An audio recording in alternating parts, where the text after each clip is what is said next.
বন্ধুরা, আজকে আপনাদেরকে শোনাবো এক ঝাঁক সমুদ্রের পাখির গল্প। একদিন সোনালি রোদে ঝলমল করছিল নীল সমুদ্রের কোণ। বালুর চরে দল বেঁধে বসেছিল নানা রঙের সমুদ্র পাখি। কেউ উড়ে আসছিল দূরদ্বীপ থেকে, কেউ বা প্রস্তুত হচ্ছিল আবার উড়ে যেতে। কয়েকটি পাখি ঢেউয়ের সঙ্গে লুকোচুরি খেলছিল, ডানা ভিজিয়ে স্নান করছিল সাগরের জলে। একটি পাখি বালিতে ঠোঁট গুজে খুঁজছিল শামুক আর কেঁচো, আর অন্যটি ধীর পায়ে হেঁটে যাচ্ছিল শুকিয়ে আসা লবণাক্ত পানির ভিতর দিয়ে। হঠাৎ চিৎকার শোনা গেল এক কোণে। দুটি গাংচিল ঠোঁট দিয়ে টানাটানি করছিল একটি মাছ। উত্তেজনা বাড়তেই দলের বয়স্ক একটি পাখি মধ্যস্থতা করে বলল, তোমরা শান্ত হও, সমুদ্র তো অপুরন্ত খাবারের ভাণ্ডার। কথাটা শেষ হতে না হতেই একটি উচ্ছ্বসিত ঢেউ এনে দিল আরেক ঝাঁক তাজা মাছ।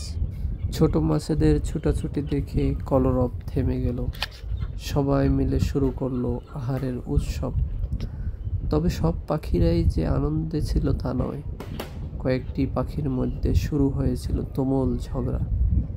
বালুর উপর ডানা মেলে মুখোমুখি দাঁড়িয়ে তারা যেন নিজেদের শক্তি প্রদর্শনে মত্ত ছিল। তবে একটু পরে ঝগড়া থেমে গেল, আর সবাই নিজেদের মতো ব্যস্ত হয়ে পড়ল। এভাবেই সমুদ্রের পাখিরা প্রতিদিনের জীবন কাটায়। কেউ সুখে, কেউ উড়ে চলে, কেউ বা ঝগড়া করে।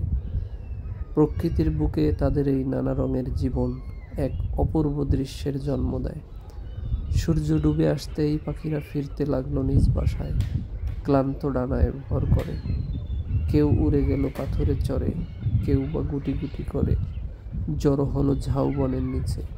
সমুদ্রের বুকে জোনাকির মতো জল জল করতে থাকলো তারারা, আর বালির চরে থেকে গেলে শুধু পাখিদের পায়ের ছাপ, নিশ্চুপ সোনালি সন্ধ্যার সাক্ষী হয়ে।